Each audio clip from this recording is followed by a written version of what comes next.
ছিনতাইয়ের আগে পুলিশের জালে আগ্নেয়াস্ত্র সহ ধৃত এক দুষ্কৃতী। দুবরাজপুর থানার পর এবার আগ্নেয়াস্ত্র সহ এক দুষ্কৃতীকে গ্রেপ্তার করল সদাইপুর থানার পুলিশ।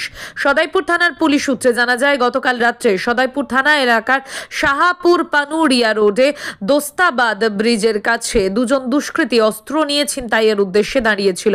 গোপন সূত্রে খবর পেয়েও এই জায়গায় হানা দেয় সদাইপুর থানার পুলিশ। সেখানে হাতে নাতে পাকড়াও করে শেখ আনামুল নামে এক দুষ্কৃতীকে। ধৃতের বাড়ি দুবরাজপুর ব্লকের শাহাপুর গ্রামে। তবে আর একজন দুষ্কৃতী পুলিশকে দেখে চম্পট দেয়। আজ ধৃত শেখ আনামুলকে সিউড়ি আদালতে পেশ করা হয়। উল্লেখ্য, এর আগেও বিভিন্ন থানায় ধৃত শেখ আনামুলের নামে মামলা রয়েছে।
এরকম করলি তো এরকম হাইটি করলি লম্বা করলি এরকম করব এই ব্যাটটা সরাতে পার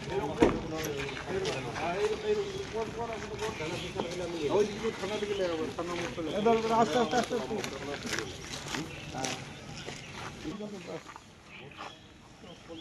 বহুত সফল দিচ্ছি স্যার।